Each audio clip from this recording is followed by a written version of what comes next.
Hello students.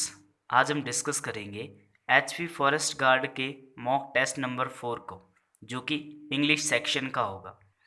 HP forest guard में English section को 10 marks का पूछा जाता है। चलो बिगिन करते हैं मॉक टेस्ट नंबर 4 को विदाउट डिले। ये आपकी स्क्रीन पर रहा mock test number 4 English section का। स्ट्रैटेजी क्या रहेगी? आप वीडियो को पहले पॉज करेंगे, खुद कोशिश करेंगे आंसर मार्क करने की, उसके बाद मेरी एक्सप्लेनेशन सुनेंगे और अपने आप को उसके साथ कंपैरिजन करोगे कि मेरे कितने मार्क्स सही हुए और कितने क्वेश्चन मेरे गलत हुए। चलो लेट्स बिगिन। ये आपके स्क्रीन पर फर्स्ट क्वेश्चन है। क्या दिया हमारे पास? Find the same meaning of the word colloquial. देखो ज़रा, कोलोजल क्या होता है? कोलोजल का मतलब होता है ह्यूज, जाइगेंटिक, यानी बहुत बड़ा। कोलोजल का मतलब होता है बहुत बड़ा। तो इसमें से देखो ज़रा, इसका सिनोनियम क्या हो सकता है? सेम मीनिंग का मतलब होता है सिनोनियम। यहाँ पे देखो क्या लिखा हुआ है, सेम मीनिंग। सेम मीनिंग का मतलब होता है कि आपको क्या ढूंढना है, इसका सिनोनियम ढूंढना है। चलो यहाँ पे वर्ड लिखा है टाइनी। टाइनी का मतलब होता है छोटा। ये तो एंटोनियम हो गया। एनॉर्मस। एनॉर्मस का मतलब भी क्या होता है? बहुत बड़ा, ह्यूज। तो इसका सिनोनिम क्या है? Option number B. नेक्स्ट देखो ट्रिवियल। ट्रिवियल का मतलब होता है तुच्छ, जिसकी कोई प्रमाणिक ना हो, मतलब बिल्कुल तुच्छ, जिसकी कोई कीमत ना हो। नेक्स्ट लिखो पजल। पजल का मतलब होता है जब आप कंफ्यूज होते हैं किसी सिचुएशन में, तो उसको बोला जाता है पजल। ठीक है, तो ऑप्शन नंबर बी इसका राइट आंसर है। कोलोजल का मतलब होता है ह्यूज। एनॉर्मस का मतलब भी होता है बड़ा, या फिर जाइगेंटिक बोल सकते हो आप। ठीक है, चलो नेक्स्ट क्वेश्चन देखो। Find the meaning of the statement a person who is unable to pay his डेप्ट। ठीक है, जो अपने लोन को चुकाने में असमर्थ होता है, उस व्यक्ति को क्या बोला जाता है? देखो यहाँ पे दिया है इंसॉल्वेंट, इंसोलेंट और इंडोलेंट। ये तीनों वर्ड बहुत इंपॉर्टेंट है, एक जैसे ही दिखते हैं। तो जो अपने लोन को पे करने में असमर्थ होता है, उस व्यक्ति को बोला जाता है हमारे पास इंसॉल्वेंट। ठीक है, तो option A is the right answer. Next word भी देखो जरा, इंसोलेंट। इंसोलेंट का मतलब होता है रूड बिहेवियर। ठीक है, जो अच्छे से बात नहीं करता है, घमंडी टाइप का होता है, उनको बोलता जाता है इंसोलेंट। नेक्स्ट देखो इंडोलेंट। इंडोलेंट का मतलब होता है लेथार्जिक, जिसके पास एनर्जी नहीं बची होती है, वो होते हैं हमारे पास इंडोलेंट। नेक्स्ट देखो हमारे पास यहाँ पे गौशी। गौशी का मतलब होता है सिनिस्टर, मतलब एविल इन नेचर का, दुष्ट प्रभाव का व्यक्ति को क्या बोला जाता है? गौशे। ठीक है, तो यहाँ पे सिर्फ एक ही ऑप्शन सही है, इंसॉल्वेंट। ठीक है, वन वर्ड सब्स्टिट्यूशन था ये। नेक्स्ट क्वेश्चन देखो जरा। Find the indirect and indirect. ठीक है, फिर से नरेशन के क्वेश्चन है ये। He says to me I will come to college by the next week. देखो ही सेज टू मी, देखो यहाँ पे दो चीज़ें होती है। ये जो हमारे पास वर्ड होता है, ये होता है हमारे पास रिपोर्टिंग वर्ब, और जो ये हमारे पास इन्वर्टेड कॉमा के अंदर लिखा होता है, ये होता है हमारे पास रिपोर्टिंग स्पीच। ठीक है, पहले इसमें ध्यान देना होता है कि रिपोर्टिंग वर्ब में क्या है। रिपोर्टिंग वर्ब अगर हमारे पास या तो प्रेजेंट में हो या फिर फ्यूचर में हो, तो हमारे पास जो रिपोर्टिंग स्पीच का जो टेंस है वो चेंज नहीं होता है। ठीक है, तो यहाँ पे देखो रिपोर्टिंग वर्ब किस में दिया है? प्रेजेंट में। He says to me, he says to me का बनेगा ही टेल्स मी। ठीक है, तो देखो जरा, और ये वाला रिपोर्टिंग स्पीच में टेंस आपका चेंज नहीं होगा। आई विल का आई चेंज हो जाएगा हमारे पास किसके साथ? रिपोर्टिंग वर्ब के सब्जेक्ट के साथ। तो यहाँ पे देखो सबसे पहले ये देख लो जरा, रिपोर्टिंग वर्ब का ये रिपोर्टिंग स्पीच का हमारे पास आई किस किस के साथ चेंज किया है? ही। देखो यहाँ पे आई सेम रहा है, तो ये ऑप्शन में ई तो एलिमिनेट हो गया। यहाँ पे ऑप्शन बी में भी आई सेम रहा, तो ऑप्शन नंबर बी भी एलिमिनेट हो गया। ऑप्शन सी में देखो ही चेंज किया है बिल्कुल। ऑप्शन डी में भी ही चेंज किया है, तो हमारे पास सी और डी में से कोई सा भी हो सकता है। ठीक है, अब इसका रिपोर्टिंग वर्ब देख लेते हैं। ही टेल्स में बिल्कुल चेंज किया है, ही टेल्स में यहाँ पे भी चेंज किया है, तो यहाँ से तो ये एलिमिनेट हो नहीं रहे। नेक्स्ट देखो जरा, अब मैंने क्या बोला था? अगर आपका रिपोर्टिंग वर्ब प्रेजेंट में या फ्यूचर में हो, तो आपका जो रिपोर्टिंग स्पीच है उसमें कोई भी बदलाव नहीं होगा, तो यहाँ पे बिल का बिल ही रहेगा। देखो ऑप्शन नंबर डी में देख रहे हो आप, यहाँ पे ही वुड लिखा है, मतलब इन्होंने रिपोर्टिंग स्पीच का जो टेंस है वो चेंज कर दिया पास्ट में, बिल का क्या बना दिया? वुड का।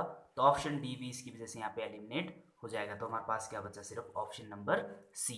आपको ऐसे एलिमिनेट करने होते हैं नरेशन में। ठीक है, तो यहाँ पे देखो ऑप्शन क्या बचा है? He tells me that he will come to college by following week, है ना। नेक्स्ट वीक किस में चेंज हो जाता है? फॉलोइंग वीक में। ठीक है, यहाँ से भी आप देख सकते हैं कि नेक्स्ट वीक किस किस में सेम रहा, तो जैसे ये ऑप्शन नेक्स्ट वीक है, बाकी तो सबको चेंज किया। ठीक है, तो ऑप्शन बी तो यहाँ से भी एलिमिनेट हो रहा था, तो ऑप्शन सी इसका क्या है हमारे पास? Right answer. ठीक है, चलो नेक्स्ट क्वेश्चन देखो जरा। Find the correct spelt word क्या दिया हमारे पास, एड्रेस। एड्रेस की हमारे को करेक्ट स्पेल्ड वर्ड लिखना है, तो एड्रेस की स्पेलिंग होती है ADDRESS, ठीक है। जहाँ पे ये दिखेगा वहाँ पे आपने टिक मार्क करना है एड्रेस। तो एड्रेस एस गायब है, एक आर गायब है, ये ऑप्शन हमारे पास सही है, ये गलत है, ठीक है। तो ऑप्शन नंबर हमारे पास सी क्या है, राइट आंसर।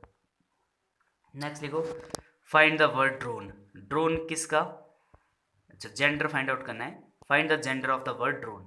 ड्रोन का जेंडर क्या होता है हमारे पास, बी, ठीक है। Option C is the right answer, ठीक है। ड्रेक, मेयर, लेडी, ठीक है। इनके आपने ऑप्शन में बताने, कमेंट बॉक्स में बताने कि इनके जेंडर क्या होंगे, ठीक है। चलो नेक्स्ट लिखो, find the correct statement. She Yeats a bread in the breakfast. देखो हमारे पास कुछ एक वर्ड होते हैं, लगेज, बैगेज, ठीक है, इंफॉर्मेशन, इक्विपमेंट, ब्रेड, एट्सेट्रा, जिन जो कि कैसे होते हैं, अनकाउंटेबल नाउन होते हैं, जिनका हम सीधा सीधा प्लूरल नहीं बना सकते। जैसे मैंने बोला कि भाई मैंने ब्रेकफास्ट में 2 ब्रेड खाए, तो इंग्लिश में हम ऐसे नहीं लिखते। जब भी इसको हमने काउंटेबल बनाने हैं इंग्लिश में, तो हम इसके साथ लगा लेते हैं ए लोफ ऑफ। अगर सिंगल ब्रेड खाते तो लिखते हैं आप ए लोफ ऑफ।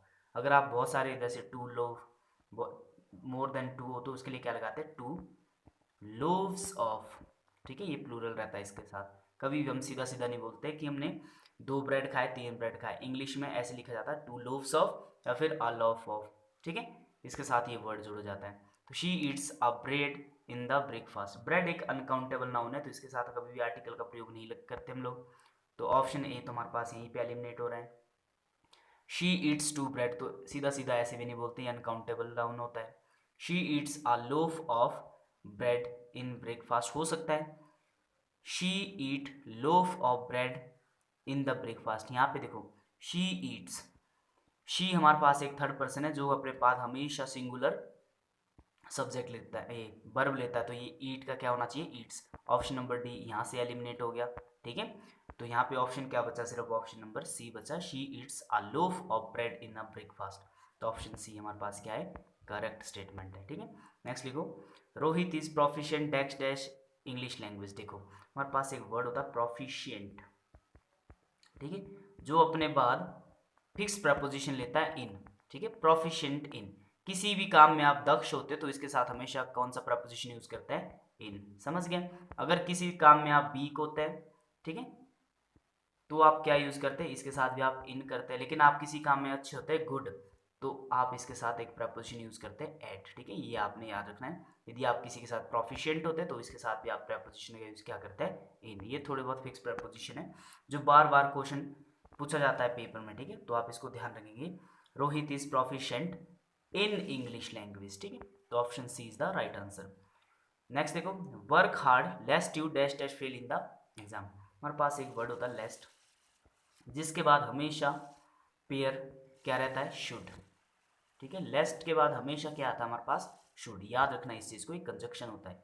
तो work hard lest you should fail in the exam, ठीक है। तो वुड नहीं हो सकता है, कुड नहीं हो सकता है, मे भी नहीं हो सकता है। इसको याद रखना, लेस्ट के बाद हमेशा किसका प्रयोग किया जाता है, शुड का, ठीक है। एक ही पेयर में एग्जिस्ट करता है, ठीक है।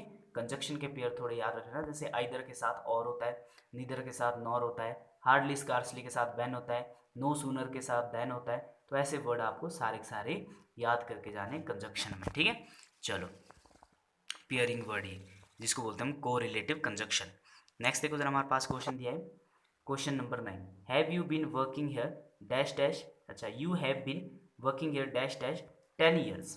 तो यहाँ पे देखो ये हमारे पास एक प्रेजेंट परफेक्ट कॉन्टिन्यूस का टेंस दिया है, ठीक है। तो यहाँ पे या तो सिंस यूज होगा या फिर फॉर यूज होगा। तो आपको इतना पता होना चाहिए, सिंस यूज होता है हमारे पास जब आपको पॉइंट ऑफ टाइम दे दिया जाता है, मतलब फिक्स पॉइंट दे दिया जाता है, तो आप क्या यूज करते हैं, सिंस।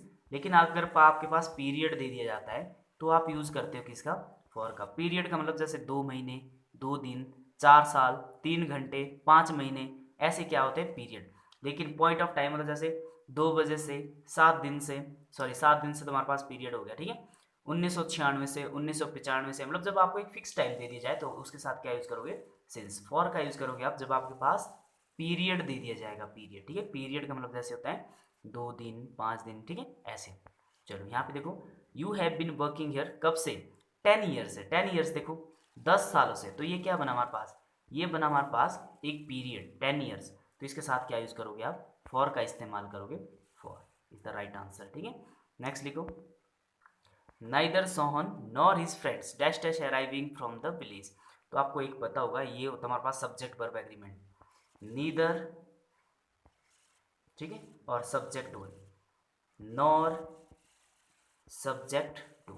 तो यहाँ पे जब भी वर्ब आएगी हमेशा नीदर नॉर केस में, तो हमेशा वर्ब किसके अनुसार लिखी जाती है, सब्जेक्ट टू की वजह। तो सब्जेक्ट टू देखो जरा यहाँ पे क्या दिया है, हिज फ्रेंड्स, हिज फ्रेंड्स हमारे पास प्लूरल है, तो यहाँ पे देखो जरा इज कट हो गया, बिल कट हो गया, वॉज कट हो गया, तो इसमें ऑप्शन नंबर सी बचता है आर, क्योंकि हिज फ्रेंड्स हमारे पास क्या है, प्लूरल। ठीक है, तो ये सब्जेक्ट वर्ब एग्रीमेंट का कंसेप्ट था, तो ऑप्शन सी हमारे पास बिल्कुल राइट आंसर है। ठीक है, चलो ये था हमारे पास mock test number 4। I hope आपको सबको समझ आया होगा। ठीक है, चलो मिलते हैं नेक्स्ट मॉक टेस्ट में।